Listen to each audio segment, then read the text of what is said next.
کون سے مسلمان؟ صحابہ. تو کہا کہ وما رآہ، اور جس کو یہ مسلمان یعنی صحابہ سیئن برا جانے فہو عند اللہ سیئن، تو یہ اللہ کے نزدیک بھی برا ہے، تو اللہ کے نزدیک بھی برا ہے.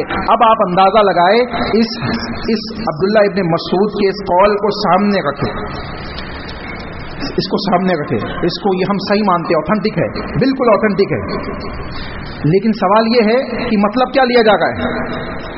کون سے مسلمانوں پہ لا کے جوڑا جا رہا ہے؟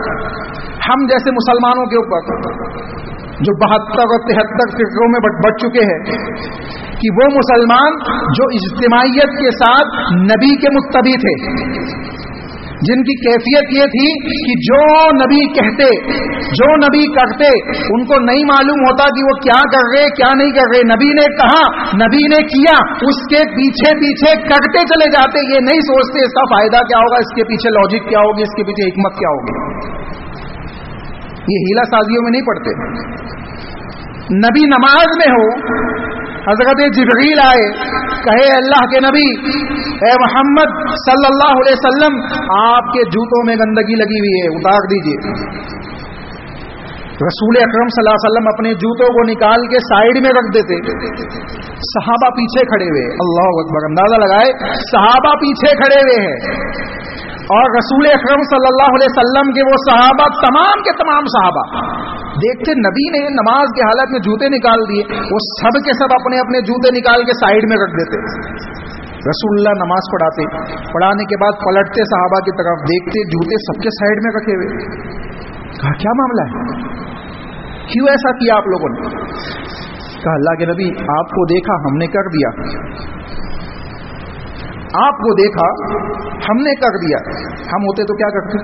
بھی نماز ختم ہونے دو، پھر نبی سے پوچھیں گے اس کے پیچھے لاجک کیا ہے، اس کے پیچھے حکمت کیا ہے، سائنسی دلیل ہے کہ نہیں، سائنسی فائدہ ہے کہ نہیں، دنیا والے کر رہے کہ نہیں کر رہے، زیادہ ہے کہ نہیں، کم ہے کہ نہیں. یہ سب فضول کے کام ہم کرتے ہیں. اتنا کافی نہیں ہے کہ نبی نے کہا، اتنا کافی نہیں نبی نے کیا، فائدہ آٹومیٹکلی پہنچ جائے گا. نبی کی کوئی بات جس کو نبی نے کہا کہ یہ کرو، اس میں نقصان نہیں ہے، اور نبی کی کوئی بات جس سے نبی نے منع کیا اس میں فائدہ نہیں ہے. یہ سمجھ لے. تو صحابہ نے کیا کیا؟ جوتے نکال دیے. تو اللہ کے نبی نے کہا اللہ کے بندو، مجھے تو جبریل نے آگے کہا تھا، تو آپ کے جوتوں میں گندگی لگی ہے، آپ نکال دو. اللہ کے نبی ہمیں کیا معلوم آپ کو کس نے کہا، ہم نے تو آپ کو دیکھا عمل کر لیا، ہم نے آپ کو دیکھا عمل کر لیا. یہ کیفیت صحابہ کی ہے. سمعنا و اطعنا، کیا کرتے تھے؟ سنتے تھے، اطاعت کرتے تھے، نبی کو دیکھتے تھے، اصلاح کرتے چلے جاتے تھے. اور اہل یہود، اہل کتاب اور منافقین کی صفت اللہ نے بیان کی ہے کتاب اللہ کے اندر. سمعنا و عصینا، وہ کیا کرتے؟ سنتے تو ہے نبی کی بات، لیکن نافرمانی کرتے، نافرمانی کرتے. آج ہمارے معاشرے میں کتنے لوگ ایسے ہیں جن کو معلوم ہے کہ نبی نے اپنا میلاد نہیں منایا، انہوں نے سنا نہیں کبھی، ان کو معلوم نہیں ہے، نبی کے صحابہ نے نہیں منایا. دیکھیں نبی کا دل سب سے بہتر، نبی کے صحابہ کا دل تمام انسانوں میں سب سے بہتر. جب بہترین دل والے لوگ جو سب سے زیادہ نبی سے محبت کرتے ہیں وہ نہیں منا رہے ہیں، وہ نہیں منا رہے ہیں، اس کو دین نہیں سمجھ رہے ہیں، دین کا حصہ نہیں جان رہے ہیں. اب بعد میں آنے والے لوگ اس کو دین کا حصہ سمجھے. کب اسٹارٹ ہوئی؟ سب سے پہلی میلاد النبی، نبی کے نام پر میلاد کا جشن جو منایا گیا سب سے پہلے 600 سال بعد، 600 ہجری کے 630 ہجری میں جو جس نے اسٹارٹ کیا تھا وہ 630 ہجری میں اس کا انتقال ہوا، یعنی 600 سال بعد یہ چیز اسٹارٹ ہوئی. اب اندازہ لگائے کوئی صحابی تھا اس زمانے میں؟ کوئی صحابی تلاش کر لیجئے کتنے سال بعد تک صحابی تھے. میکسیمم 100 سے 150 سال کے اندر تمام کے تمام صحابہ، 150-200 سال کے اندر صحابہ کی جماعت ختم ہو چکی تھی. 600 سال بعد جو چیز عمل میں آ گئی ہے اس کو ہم بطور دین نہیں بطور عید منا رہے ہیں. اور عید تو چھوڑیے، بعض لوگ عید کے طور پہ نماز پڑھ رہے ہیں، عید کی نماز کے طور پہ نماز ادا کی جا رہی ہے. سمجھانے کے لیے جب کہی جاتی نا بات کہ بھائی دیکھو عید اللہ نے 2 دی ہے، عید الاضحیٰ عید الفطر، اور ان عید میں اللہ نے، اس کے رسول نے ہم کو آرڈر دیا ہے 2 رکعت نماز پڑھو. تم عید مناتے ہو میلاد کے نام پر اور تم اس میں نماز بھی نہیں پڑھتے ہو. ہاں بات تو صحیح ہے، اب سمجھنا چاہیے نا اس سے ہونا کیا چاہیے کہ اصلاح ہونی چاہیے. اب اگلے سال سے نماز بھی سٹارٹ کر دی، بولے اب چلو نماز بھی چالو کر دیتے، تو یہ نماز کا اعتراض ہی ختم ہو جائے گا. اللہ اکبر، یہ کیفیت ہے آج ہماری، یہ ہماری کیفیت ہے. اندازہ لگائے یہاں عبداللہ ابن مسعود جن لوگوں کو کہہ رہے ہیں، جن لوگوں کے سلسلے میں کہہ رہے وہ صحابہ ہیں، اس میں کوئی دو رائے نہیں ہے کہ وہ صحابہ کی جماعت ہے. دلیل کیا ہے؟ دلیل ہے اللہ رب العالمین نے بیان فرمایا وَمَن يُشَاقِقِ الرَّسُولَ مِن بَعْدِ مَا تَبَيَّنَ لَهُ الْهُدَى وَيَتَّبِعْ غَيْرَ سَبِيلِ الْمُؤْمِنِينَ. سبیل المؤمنین جو اللہ نے بیان کیا، اس سبیل المؤمنین کی تشریح اور تفصیل اٹھا کے آپ دیکھ لیں. عبداللہ ابن عباس جو مفسر قرآن ہے صحابہ میں، بیان کرتے ہیں کہ سبیل المؤمنین کے معنی کے اندر صحابہ کی جماعت داخل ہے، اور سبیل المؤمنین اگر صحابہ ہے تو المسلمون بھی صحابہ ہے. المسلمون بھی صحابہ ہے، کیونکہ مومنین کے اندر مسلمون تو آٹومیٹکلی داخل ہیں. تو معلوم پڑ رہا ہے کہ جو عبداللہ ابن مسعود کہہ رہے ہیں کہ جس چیز کو مسلمان اچھا دیکھے وہ اللہ کے نزدیک بھی اچھی ہے، اس کا مطلب یہ ہے کہ جس چیز کو صحابہ اچھا دیکھے وہ اللہ کے نزدیک بھی اچھی ہے، اور جس چیز کو صحابہ برا جانے وہ اللہ کے نزدیک بھی بری. عبداللہ ابن مسعود ہی کو دیکھ لے آپ. رسول اللہ کا انتقال ہوا، مسجد نبی میں کچھ لوگوں کو دیکھا کنکری سے سبحان اللہ تسبیح پڑھ گئے، کنکریاں جمع کر لیے. نبی کے زمانے میں زمین میں کنکریاں نہیں تھی، زمین میں نبی کے زمانے میں کنکری تھی کہ نہیں تھی؟ نبی نے ہاتھوں میں گننا سکھایا ہمیں، نبی نے ہاتھوں میں گننا سکھایا. عبداللہ ابن مسعود دیکھ رہے، جب دیکھے لوگوں نے آنکھیں بتایا کہ مسجد نبی میں ایسا عمل سٹارٹ ہے، غصے سے جلدی مسجد نبی پہنچے، لوگوں کو دیکھا، کہاں یہ کیا کرتے ہو؟ ابھی نبی کی قبر کی مٹی سوکھی بھی نہیں ہے، تم نے دین کے اندر بدعت ایجاد کر دی ہے.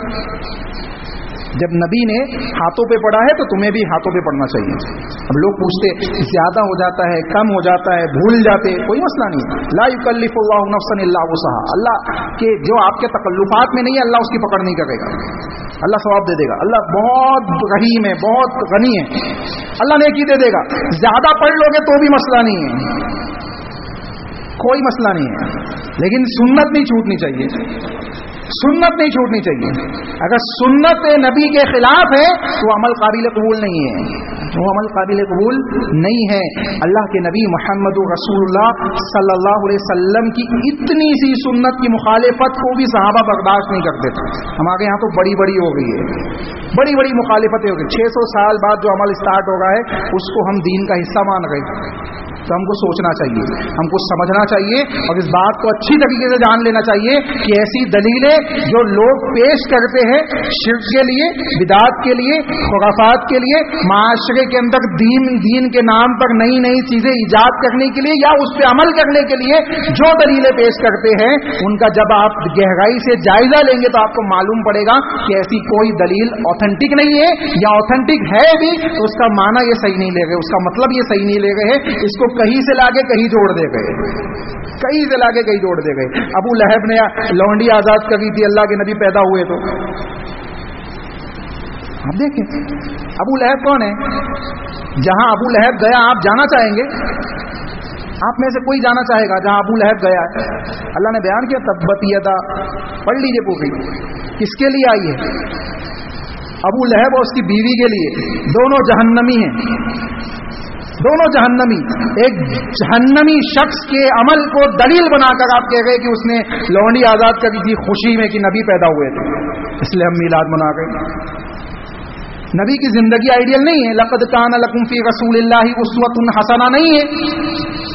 63 ایئرس نبی کے زندگی کے، کوئی ایک سال بتائیے کہ نبی نے میلاد بنایا ہو. نبی کے بعد صحابہ کی جماعت تقریباً 150 سال 200 سال 200 سال کے اندر پکڑ لیجیے آپ. زیادہ بول رہا ہوں میں تھوڑا سا، اسی کے اندر 200 سال کے اندر تمام صحابہ اس دنیا سے جا چکے تھے. آپ اندازہ لگائے کہ نبی صلی اللہ علیہ وسلم کے بعد صحابہ کی جماعت ہے، ان سالوں کے اندر کبھی میلاد نہیں منائی گئی، اور صحابہ کی جماعت کے ختم ہونے کے بعد بھی ایک زمانے تک یہ عمل نہیں ہوا. اس کے بعد اسٹارٹ ہوا. اور ہمارے مسلمان تو آج بھی وہی کیفیت ہے کہ ہم کوئی چیز سوشل میڈیا پہ بھی دیکھتے ہیں تو اس کو فوراً مان لیتے, فوراً تسلیم کر لیتے. سورہ کوثر پڑھنا ہے, بھائی اصل بات کیا ہے, تو وہ میسج آیا ہے پوری دنیا والوں کو بول دو, فلاں شیخ نے خواب میں دیکھا ہے, انہوں نے کہا ہے کہ سورہ کوثر پڑھنے کا نبی نے ہم کو حکم دیا ہے. اللہ اکبر. یہ ہماری کیفیت ہے, یہ ہمارا ایمان ہے, یہ ہمارا عقیدہ ہے, یہ ہمارا اسلام ہے. تو ہم کو چاہیے کہ ہم اپنی اصلاح کریں. اللہ سے دعا ہے کہ اللہ صحیح معنوں میں ہمیں ان باتوں کو سمجھنے کی توفیق عطا فرمائے. اللہ اس کے رسول کی اطاعت کے ساتھ اپنی زندگیوں کی اصلاح کرنے کی توفیق عطا فرمائے. جو خطائیں, جو غلطیاں ہم سے ہوتی ہے, اللہ اس کی اصلاح کرنے کی توفیق عطا فرما. اللہ تو ہمیں معاف فرما, ہمیں نیکیوں کی طرف پلٹا دے, رجوع اللہ کرنے کی توفیق عطا فرما دے. اللہ توبۃ النصوحہ کرنے کی توفیق عطا فرما دے. اللہ ہمارے دلوں کو تیری رضا کی طرف پھیر دے, ہمارے اعمال کو قبولیت کے درجے پہ پہنچا دے. اے اللہ ہم جو بھی ٹوٹے پھوٹے اعمال کرتے ہیں, اللہ اس کو قبول فرما لے. اے اللہ قبول فرما لے. اللہ اگر تو قبول نہیں کرے گا تو ہمارے اعمال کسی کام کے نہیں ہوں گے. اے اللہ ہمارے اعمال کو قبول فرما لے. اے اللہ ہم گنہگار ہیں, خطا کار ہیں. اے اللہ سیئات کے ساتھ زندگیاں گزر رہی ہے لوگوں کی. اے اللہ دنیا کے اندر فساد ہمارے گناہوں کی وجہ سے پھیلا ہوا ہے, لیکن مالک تو رحمان ہے, تو رحیم ہے, تو تواب ہے, تو غفور ہے. اے اللہ تیرے اسماء و صفات کا تجھے حوالہ دے کے ہم دعا کرتے کہ تو ہمارے گناہوں کو معاف کر دے, ہمارے گناہوں کو معاف کر دے, ہمارے گناہوں کو نیکیوں سے تبدیل کر دے, ہمارے دلوں کو معصوم بنا دے, ہمارے دلوں کو صاف و شفاف کر دے, ہمیں کثرت سے توبہ و استغفار کرنے کی توفیق عطا فرما دے. اے اللہ جس طریقے سے موسم بدلتے ہیں, اے اللہ ہمارے گناہوں کے وجہ سے جو دل سیاہ ہو چکا ہے, اس کو بدل کے سفید کر دے, اس کو بدل کے معصوم کر دے. جیسے یہ بچپن میں پیدا ہوتے ہوئے تھا, اے اللہ ویسا معصوم کر دے. اے اللہ ہمارے گناہوں کو معاف کر دے. اے اللہ مسجدوں سے اپنے تعلق کو جوڑنے کی ہمیں توفیق عطا فرما دے. اے اللہ کتاب اللہ سے اپنے تعلق کو جوڑنے کی ہمیں توفیق عطا فرما دے. اے اللہ سنت رسول کے مطابق اپنی زندگیوں کو گزارنے کی توفیق عطا فرما دے. اے اللہ صحابہ کے منہج کے مطابق اپنی زندگیوں کو گزارنے کی توفیق عطا فرما دے. اے اللہ جو خطائیں ہم سے ہوئی ہے اسے معاف فرما دے. اے اللہ جو لوگ موجود ہیں ان کو کتاب و سنت کے مطابق اپنی زندگیوں کی اصلاح کرنے کی توفیق عطا فرما. صحابہ کے منہج کے مطابق زندگی گزارنے کی توفیق عطا فرما. صحابہ کے منہج کے مطابق عقیدے بنانے کی توفیق عطا فرما. اے اللہ جو اس دنیا سے جا چکے ہیں ان کی مغفرت فرما دے. اے اللہ ان کی مغفرت فرما دے. اے اللہ ان کی قبروں کو جنت کا باغ بنا دے. اے اللہ ان کے لیے جنت کے بستروں کو بچھا دے. اے اللہ ان کے لیے جنت کی کھڑکیوں کو کھول دے. اے اللہ ان کو عذاب قبر سے محفوظ فرما لے. اے اللہ ان کو عذاب قبر سے محفوظ فرما لے. اے اللہ ان کو عذاب قبر سے محفوظ فرما لے. اے اللہ ان کے لیے عذاب ہے, ان کے لیے قبر کے معاملات کو آسان فرما دے. اے اللہ ان کے لیے قبر کے معاملات کو آسان فرما دے. اے اللہ ہمیں بھی جانا ہے, اے اللہ ہمیں بھی اس قبر میں داخل ہونا ہے. اے اللہ اس آنے والی آخرت کی پہلی منزل کے لیے ہم تمام گنہگاروں کو انتظام کرنے کی توفیق عطا فرما دے. اس کے لیے تیاریاں کرنے کی توفیق عطا فرما دے. اس میں ہونے والے سوال و جواب میں ثبات قدمی عطا فرما دے. اے اللہ اس میں جو عذابات ہے اللہ ان سے ہمیں محفوظ فرما لے. اے اللہ جو اس میں نعمتیں ہیں وہ ہمیں عطا کر دے. اے اللہ جو اس میں جنت کے بسترے ہیں, جنت کی کھڑکیاں ہیں, اے اللہ جو نعمتیں حدیث کے اندر آئی ہے اللہ وہ ہمیں عطا کر دے. اے اللہ ہم گنہگار ہیں, تیری رحمت کے بغیر ہم جنتوں میں داخل نہیں ہو سکتے. اے اللہ دنیا و آخرت میں اپنی رحمتوں میں ڈھانپ کر ہمیں دنیا سے بھی گزار دے, آخرت سے بھی گزار دے, اور جنتوں کا مستحق بنا دے, جنت الفردوس کا مستحق بنا دے, جہنم کی آگ سے ہم سب کی حفاظت فرما لے. آمین. ربنا تقبل منا انك انت السميع العليم وتب علينا انك انت التواب الرحيم برحمتك يا ارحم الراحمين.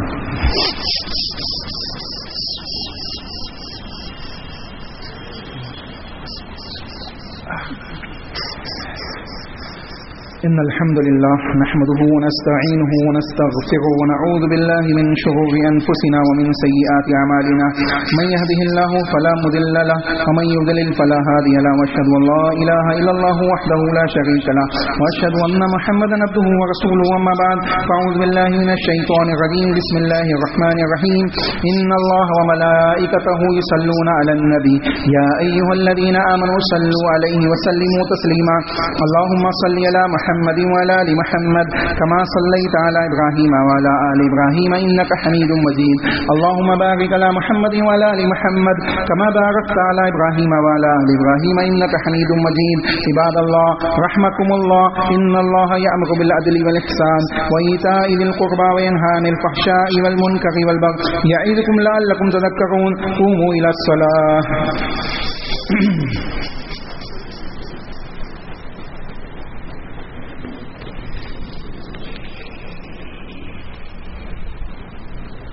الله أكبر الله أكبر أشهد أن لا إله أشهد أن محمدا رسول الله حي على الصلاة حي على الفلاح قد قامت الصلاة قد قامت الصلاة